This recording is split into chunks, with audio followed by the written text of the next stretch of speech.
Appreciate everybody being here. Reforming the United States Secret Service is not a partisan issue. Ranking Member Cummings and I have presented a united front on this issue, and I look forward to continuing this important work with him on both sides of the aisle. The most important mission for the Secret Service is protecting the President and his family. However, a litany of recent mishaps raised major concerns. In 2011, nobody recognized shots were fired at the White House until bullets were discovered by maintenance staff. It has been well publicized that Secret Service agents engaged in misconduct in Cartagena, Amsterdam, and Miami. In September of last year, a security contractor with an arrest record rode in an elevator with the President in Atlanta armed with a gun, completely unbeknownst to the President's detail. A few days later, a man armed with a knife jumped the White House fence, made it past the Secret Service well into the White House. And now on March 4th, the second in command of the President's detail drove his car through a crime scene involving a bomb threat while the President was in the White House. This has to stop. The Secret Service has a zero-fail mission to protect our President and his family. This is especially true for the President's protective detail, or what is often referred to as the PPD. We need to understand why these incidents keep happening. This committee requested the special agent in charge of the PPD, Robert Buster, attend a bipartisan closed-door briefing regarding the incident. Director Clancy said no.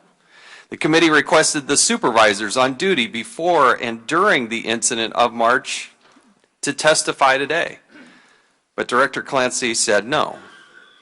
We asked Director Clancy to turn over video footage of the incident, and again, the director said no. In our closed-door briefing last week, Director Clancy was unable to adequately answer questions about the events of March 4th. Instead, he asserted that by referring the matter to the Inspector General, he was unable to ask any questions of his own. But Congress is also doing an investigation. To not do an investigation would be malpractice on our part. Congress has a role, we have a duty, we have a responsibility to conduct our own investigation. By refusing to allow the witnesses we invited to testify with first-hand knowledge of the incident, Director Clancy is keeping Congress and the American people in the dark.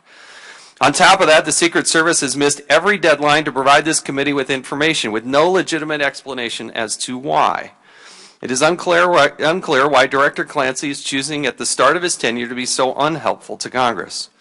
While I was hopeful Director Clancy would assist Congress in understanding how we can restore the agency to its prior stature, this does not appear to be the case. The March 4th incident is concerning on three major points. Number one, the interference of crime scenes by senior Secret Service personnel. Number two, allegations involving decisions, communications, and dispositions of senior Secret Service personnel. And number three, the agency's apparent botched response to a bomb threat while the President was in the White House. Although the Secret Service has refused to provide video footage of the incident, the Metropolitan D.C. Police Department has. Initially, I had indicated that I was frustrated about the lack of response by the Metropolitan Police Department. This was based on information given to us by the Secret Service. I was critical of the chief and suggested that Chief Lanier was going to get a nasty gram from Congress, which we sent. But I can tell you, I have nothing but praise and thankfulness for her and her department and agency for swiftly and completely responding to Congress's requests. We appreciate her, the men and women who work at the Metropolitan Police Department, and their swift response to our requests. It certainly stands in great contrast from what we've seen from the Secret Service. Now, we're going to show part of a video here that was provided to us by the Metropolitan Police Department, but a few things before you see this. On March 4th at 10:24 p.m., a woman drove her vehicle to a security gate outside the White House fence line on 15th Street and left a package she claimed to be a bomb. Secret Service agents and officers at the scene confronted the suspect but were unable to apprehend her. The package sat unattended as traffic drove by for a long period of time.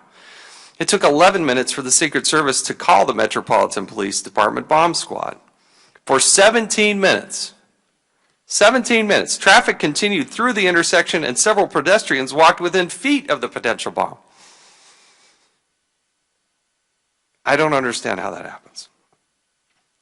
When the Secret Service finally did call, they failed to mention to the Metro Police Department that it was an actual bomb threat rather than just a suspicious package. And as has been explained to us, there is a difference. There's a difference in the response time and the approach that they take. You can understand how around the perimeter of the White House, there are oftentimes items that are left unattended. But it's a wholly different situation when somebody comes up and places at the perimeter of the White House a package that they claim to be an actual bomb. Let me show this video, and I'll try to best I can. We have this, we'll put this up on our YouTube channel, to try to describe what's happening. It's 10:30 at roughly 10:20 plus at night, 15th Street. There's the car, it pulls up. You can start to see the person who has dropped off the bomb, and then you'll see an officer come out and try to apprehend the person. They've actually been charged now with a variety of different crimes. The potential bomb really sits next to that building right there. And again, we're doing time-lapse video, but you can see that cars have been driving by and whatnot. Then we're zooming in here, and you can see that the agents that were in question about what they were doing. This is a full 30 minutes after the initial would-be bomb was placed there. You can see that there are some big cones or big barrels that are put out. Now, again, we got two crime scenes at this point. The assault on the officer, and then you have within just a couple of feet, you can see they're actually bumping into that barricade there. That is not much of a barricade in my personal opinion, but driving right within a couple of feet of this would-be bomb, which begs a lot of additional questions. It takes the Secret Service and the Metropolitan Police Department about an hour and 20 minutes to finally come to the conclusion that this is not a bomb and that the scene is then rendered safe.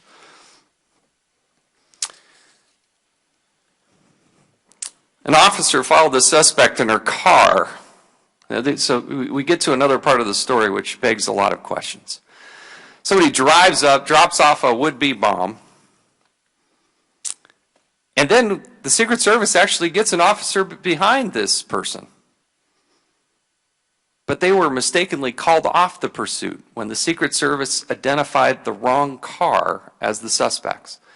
So actually right behind, I can only imagine this officer saying, I've got this person in my sights, but instead of pulling this person over, instead of maybe going to that extra step to just check, gets waved off.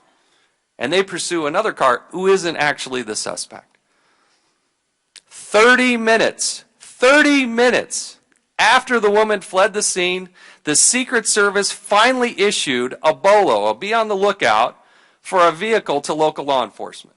Metropolitan Police Department didn't know for 30 minutes what vehicle they were to be looking for. 30 minutes. The suspect was finally arrested 3 days later, 90 miles away, by a different police agency on unrelated charges. The day before she was arrested, she was interviewed by the Secret Service agent, but the Secret Service claimed they were unable to arrest her and instead canceled the lookout for the woman. Back at the White House on March 4th, two senior Secret Service agents, including Mark Connolly, the president's second in command of his protective detail, disrupted the crime scene. These agents placed themselves, their colleagues, and the president and his family in potential danger by driving their government vehicle through a barricade within feet of a potential bomb. Under Secret Service policy, video footage of the incident should have been retained. However, most of the footage, evidently, according to the Secret Service, has mysteriously gone missing. I find this highly suspicious. In a briefing last week, Director Clancy and Deputy Secretary Mayorkas played committee members two tapes of the incident that showed the same few seconds from two different angles. Just a few seconds out of an incident that lasted more than an hour and 20 minutes.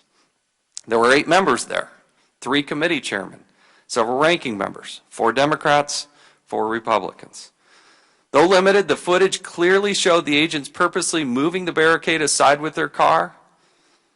I want to set aside for a second the concern that the Secret Service is only maintaining video footage for one of the most important buildings in our country for only 72 hours. That makes absolutely no sense on any level to me. Because there are issues related to national security, the prosecution of the actual event, and the basic ability to learn from past instances as we're having to deal with now. But based on the Secret Service policy, video footage of this incident should nevertheless been retained. We have 2 crime scenes that should have immediately been highlighted. Yet an agency spokesperson told CNN, quote, "In the event of an operational security incident at the White House complex, specific video footage is maintained for investigative and protective intelligence purposes." That would seem to make sense, but that's not what's happened here. Yet Director Clancy and Deputy Secretary Mayorkas only showed 2 very limited views of the incident to the committee. Does a potential bomb near the White House not qualify as a, quote, "an operational security incident," end quote?